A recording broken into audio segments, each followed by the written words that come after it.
approche de la fin là. Oui, encore 2 spectacles et puis c'est fini. Il y en a donc 6 qui sont passés à l'heure où on se parle.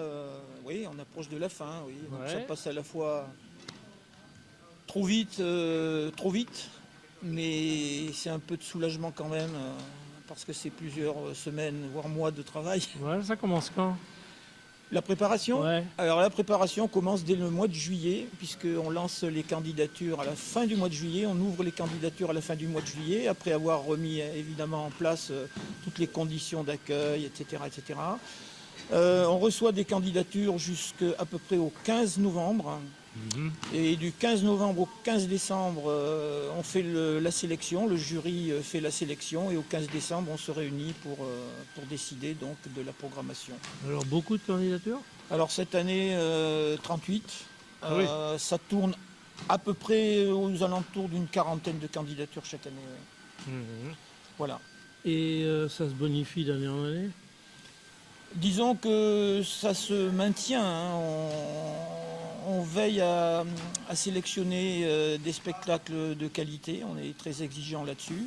Donc on arrive à maintenir d'année en année un niveau extrêmement élevé de théâtre amateur. Hein. Alors ça se bonifie, oui, dans ce sens que la fréquentation est de plus en plus importante au fil des années, mais ça vient de la qualité qu'on propose, je pense. Il y a combien de personnes embarquées dans ce bateau-là? Alors, sur l'événement lui-même, c'est-à-dire sur les 4 journées, on est à peu près, je crois qu'il y a 18 ou 19 bénévoles cette année, donc répartition des tâches qui se fait entre toutes ces personnes. Pendant le courant de l'année, eh bien, on est à peu près 6 à 8 à gérer ça tout au long de l'année. Sur la période que je citais tout à l'heure, de juillet, en gros, au 15 décembre, la sélection. On est 4-5 à y travailler constamment, quoi, pratiquement. Alors je suppose que dans toute cette équipe, ce sont tout d'abord des comédiens amateurs ou d'anciens comédiens amateurs? Ce sont tous des comédiens amateurs. Pour la plupart, d'ailleurs, ce sont des animateurs de compagnies théâtrales auvergnates, hein, qui ont été également comédiens, certainement pour la plupart. Voilà, donc oui, tout le monde baigne dans le théâtre. Complètement, puisque en dehors du festival, évidemment, chacun gère sa compagnie à l'année. Alors de quoi aurait encore besoin ce festival pour grandir encore? D'abord, est-ce que vous souhaitez qu'il grandisse un petit peu ou pas? Ah oui, on a une marge de progression encore, hein, puisque les salles sont bien pleines, mais on peut les remplir encore un petit peu plus. On a de la marge, hein, une petite marge. On a besoin de visibilité. Voilà, on a maintenant un volant de fidèles qui reviennent d'année en année qui est quand même très important puisqu'on retrouve toujours les mêmes personnes. Mais on a besoin d'élargir notre visibilité, de travailler plus sur notre communication, quoi. Sachant que maintenant les modes de communication ont beaucoup évolué et qu'il ne suffit plus de faire de l'affichage, du tractage, il faut passer sur les réseaux sociaux, sur les partenaires, etc. Donc on travaille beaucoup là-dessus et on va essayer dans l'année qui vient de mettre l'accent sur ce domaine-là. Alors je me suis laissé dire en préparant un peu que le festival de Clermont-Ferrand particulièrement se situait assez bien dans le panel des festivals FNCTA. Oui, tout à fait. Donc la FNCTA, donc la Fédération nationale, comporte à ce jour 4 festivals qui sont labellisés festivals nationaux par la Fédération. 4 seulement. Par contre, il y a énormément de festivals qui sont des festivals régionaux ou semi-nationaux qui existent.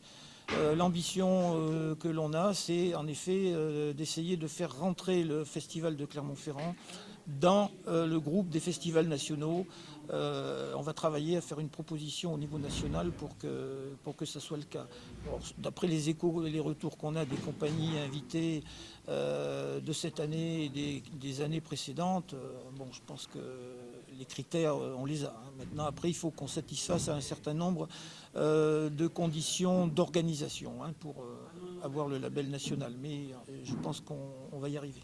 on va pas refaire toute l'histoire, mais cette fédération nationale, ça regroupe combien de comités et combien de personnes? Alors la fédération nationale, en gros, regroupe 1500 compagnies théâtrales, Ah oui. sachant que chaque compagnie en moyenne possède une dizaine de participants qui pour nous sont des adhérents, enfin des licenciés. Donc ça vous donne 1500 compagnies et 15 000 licenciés au niveau national. Sur le plan local, ça se décline en unions régionales. Chaque région a une union. Et puis après, au niveau des départements, il y a donc des comités départementaux de la FNCTA. Alors, il n'y en a pas dans tous les départements. Il y en a en réalité, il y en a 60 comités départementaux sur le territoire français. Alors, un petit mot, un petit retour sur le lieu, parce que le lieu, il est quand même assez exceptionnel, qu'on mette à vos dispositions tous ces moyens. Voilà, donc c'est exceptionnel en effet. On bénéficie de la part de la mairie de Clermont-Ferrand le prêt non seulement de la salle, mais de tous les équipements qu'elle comporte, plus le personnel technique qui la gère. Et puis, vous l'avez vu, on bénéficie aussi d'autres locaux dans l'immeuble, puisqu'on a accès à des salles pour les à côté du festival, notamment toute la restauration des troupes, plus les rencontres publiques et les animations qui se font tout autour. Donc c'est vrai que sans l'appui de la ville de Clermont-Ferrand dans ce domaine-là, on ne pourrait pas faire ça, c'est évident. Alors, on entend beaucoup dire quand même que la culture est malmenée de façon beaucoup plus élargie. Oui. Est-ce que vous n'êtes pas un peu la preuve vivante que sa place, elle est bien là et qu'il faut la soutenir quand même? Ah oui, oui, très certainement. C'est aussi un des témoignages que l'on fait, hein, c'est de permettre d'organiser des événements comme celui-là. C'est quand même assez exceptionnel, hein. Alors la culture, effectivement, en la vivant au jour le jour, notamment à travers nos compagnies de théâtre locales, on a un petit peu plus de difficultés. On a beaucoup moins de points de chute pour se produire que l'on en avait il y a 25 ou 30 ans. On faisait beaucoup plus de choses dans des communes rurales ou semi-rurales que l'on en fait maintenant. C'est beaucoup plus difficile. Alors le dernier mot, c'est celui que vous voulez. Eh bien, je souhaite que ça continue, qu'on refasse, mais ça sera le cas, le festival l'année prochaine, puisqu'on a déjà la date et déjà la salle retenue. Ça sera la dernière semaine du mois de février 2027. Donc on va le mettre dans les tuyaux. Je souhaite que ça continue comme ça, quoi, et que surtout l'amateurisme trouve sa place, continue à la renforcer, et puis également qu'à travers cette vie associative que l'on a, qu'on arrive à avoir plus de jeunes de la nouvelle génération pour participer à nos activités associatives, parce qu'on s'aperçoit qu'on est quand même beaucoup entre anciens au niveau de toutes les responsabilités d'organisation.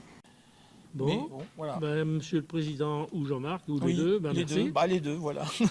Okay. Merci à vous en tout cas de votre collaboration, c'est une première, j'espère qu'on remettra ça.